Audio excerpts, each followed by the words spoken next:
கிட்டத்தட்ட 20 வருஷத்துக்கு மேல மாற்றம் வேணும் அப்படின்னு காத்திருந்த மக்களுக்கு வராது வந்த மாமனியா விஜய் வந்தார். அப்படி வந்தவர் மக்கள் எதிர்பார்ப்பை பூர்த்தி செய்யாம அவரோட தேவைகளை பூர்த்தி செய்யும் விஷயத்திலேயே கண்மூடித்தனமா இருக்காரு. ஓகே, இதனால அவரை ஃபேஸ் பண்ண முடியாம திமுகவும் அதிமுகவும் தடுமாறிக்கிட்டு இருக்காங்க. அதிமுக அப்படிங்கிற கட்சியவே அழிச்சுக்கிட்டு இருக்காரு.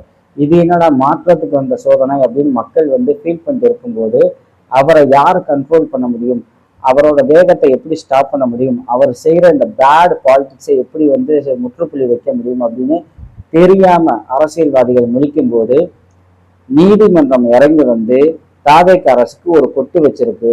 தாவேக அரசோட இந்த பேட் எக்ஸாம்பிள் பாலிடிக்ஸுக்கு ஒரு எச்சரிக்கை விடுத்திருக்கு. இதனால தாவேக அடுத்து என்ன காய் நகர்த்தலாம் அப்படின்னு தெரியாம முழிச்சுக்கிட்டு இருக்காங்க. அதைத்தான் இந்த வீடியோல பார்க்க போறோம். வெல்கம் டு அன்காஸ் தமிழ். நான் உங்கள் எம்எஸ்வி.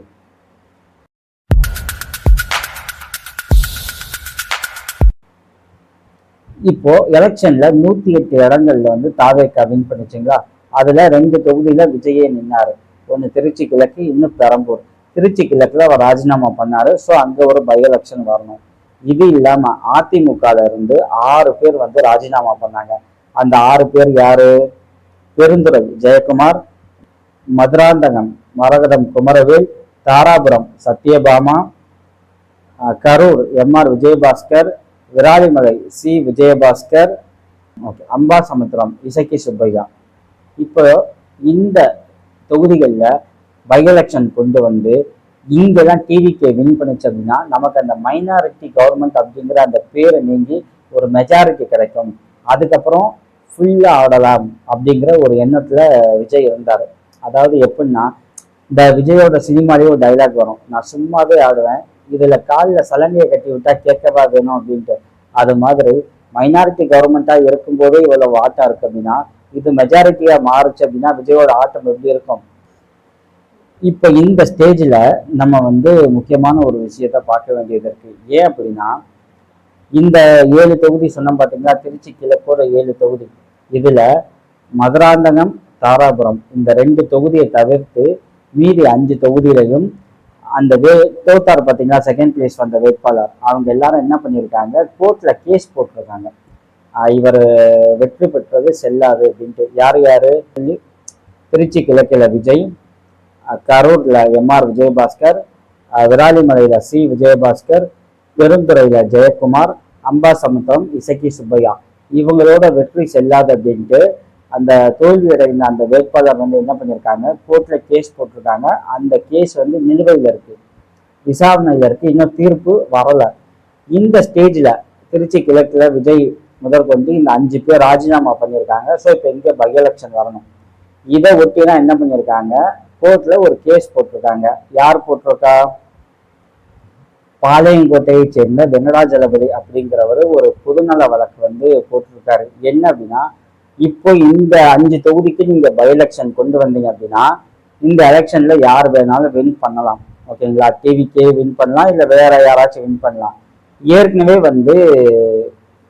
அந்த 5 பேர் மேல இந்த 5 பேரோட வெற்றி செல்லாதுன்னு கோர்ட் கேஸ் இருக்கு பாத்தீங்களா. ஒருவேளை இவங்க வெற்றி செல்லாதுன்னு சொல்லிட்டு ஆப்போசிட்ல இருக்கவங்களுக்கு ஃபேவரா நீங்க தீர்ப்பு கொடுத்தீங்க அப்படின்னா அப்ப அவங்க எம்எல்ஏ ஆயிடுவாங்க. அட் த சேம் டைம்ஸ் இங்க பை எலெக்ஷன் வச்சு டிவிகே ஆட்கள் வின் பண்ணிட்டாங்க அப்படின்னா இவங்க எம்எல்ஏ ஆயிடுவாங்க. இல்ல வேற ஏதாச்சும் ஒரு கேண்டிடேட் நின்று ஜெயிச்சாங்க அப்படின்னா அவங்க எம்எல்ஏ ஆயிடுவாங்க. எப்படி பார்த்தாலும் இந்த தொகுதிக்கு 2 எம்எல்ஏ அப்படிங்கிற கான்செப்ட் நிற்கும். ஸோ இந்த பிரச்சனையை ஸ்டாப் பண்ணணும் அப்படின்னா இந்த 5 தொகுதிகளுக்கும் ஏற்கனவே போட்ட ஒரு கேஸ் இருக்கு பாத்தீங்களா, அந்த கேஸுக்கு தீர்ப்பு வர வரைக்கும் இந்த 5 தொகுதியிலையும் பை எலெக்ஷன் நடத்தக்கூடாது அப்படிங்கிறது வெங்கடாஜலபதி போட்ட மனுவோட சாராம்சம். இதை விசாரிச்ச நீதிமன்றம் சரிதானே, கரெக்டான ஒரு விஷயம் அப்படின்னு சொல்லி என்ன பண்ணியிருக்காங்க அப்படின்னா, ஜூலை 31 வரைக்கும் இந்த 5 தொகுதியிலையும் பை எலெக்ஷன் கண்டக்ட் பண்ணக்கூடாது அப்படின்ட்டு இப்போதைக்கு ஒரு இடைக்கால தடை போட்டிருக்காங்க. ஜூலை 31க்கு அப்புறம் இன்னும் எலெக்ஷன் கமிஷன் அறிவிக்கல, அது ஒரு பாயிண்ட். பட் இப்போ வரைக்கும் 31 வரைக்கும் முடியாது. 31க்கு அப்புறம் போச்சுன்னா கூட இந்த கேஸ்ல ரிசல்ட் வராம உங்களுக்கு அங்க பை எலெக்ஷன் வர வாய்ப்பு கிடையாது அப்படிங்கிறத நம்ம புரிஞ்சுக்கிறோம். இதன் மூலியமா நம்ம என்ன தெரிஞ்சுக்க போறோம் அப்படின்னா, ஒருவேளை ஏற்கனவே போட்ட வழக்குல ஏற்கனவே வின் பண்ணவங்களோட வெற்றி செல்லும் அப்படின்னு தீர்ப்பு வந்தாலுமே இப்ப அவங்க எல்லாம் ராஜினாமா. ஸோ நமக்கு பிரச்சனை இல்லை. அவங்க வெற்றி செல்லாது அப்படிங்கிற தீர்ப்பு வந்துச்சு அப்படின்னா ஏற்கனவே தோத்தாங்க பாத்தீங்களா, அவங்க தான் வின் பண்ண எம்எல்ஏவா மாறிடுவாங்க. அது தாவேக அரசுக்கு ஒரு மிகப்பெரிய செக் பாயிண்ட். இப்போ இந்த தீர்ப்பு வர வரைக்கும் இங்கே பை எலெக்ஷன் ரன் பண்ண முடியாது அப்படிங்கிறதால சீக்கிரம் பை எலெக்ஷன் வராது. ஸோ அகைன் என்ன ஆகும், டிவிகே கவர்மெண்ட் வந்து ஒரு மைனாரிட்டி கவர்மெண்டாவே கண்டினியூ ஆகிட்டு இருக்கும்.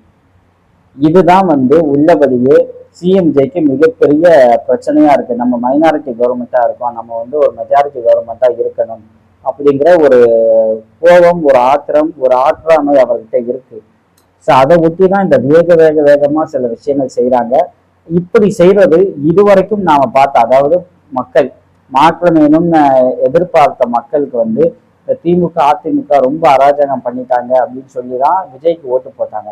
இப்ப அவங்களும் என்ன பேசுறாங்க அப்படின்னா, திமுக அதிமுக செய்யாத அராஜகத்தையும் விஜய் பண்ணிட்டு இருக்காரு அப்படின்னு சொல்லி பேச ஆரம்பிச்சிட்டாங்க.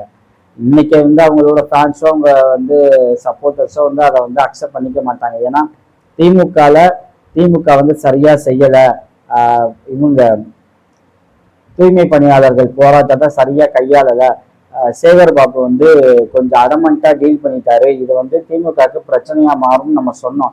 சொல்லும் போதெல்லாம் இல்ல நாங்கெல்லாம் நீட்டா டீல் பண்றோம், நீங்க ஒரு மாதிரி வேணும்னே ஒரு குற்றச்சாட்டை வச்சுட்டு இருக்கீங்க அப்படின்னு பேசினாங்க.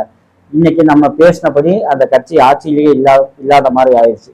இப்ப அதையும் நம்ம சொல்றோம், தாவேக இப்படி ஒரு பிரச்சனை பண்ணிட்டு இருக்கு, இது சரியில்லை, ஒரு பொதுவான மக்கள் இதை ரசிக்க மாட்டாங்க அப்படின்னு நம்ம பேசிக்கிட்டு இருக்கோம். அகைன் டிவிகே சப்போர்ட்டர்ஸ் அதை நம்பலை அப்படின்னா லாஸ் நமக்கு கிடையாது, ஓகேங்களா? லாஸ் அவங்களுக்கு தான். வேற யார் வின் பண்றாங்களோ அவங்களோட தப்ப நம்ம பேசிட்டு போறோம்.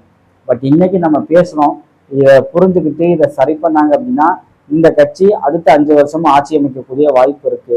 இல்லை அப்படின்னா வந்த வேகத்திலேயே இந்த கட்சி காணாமல் போகக்கூட வாய்ப்பு இருக்கு.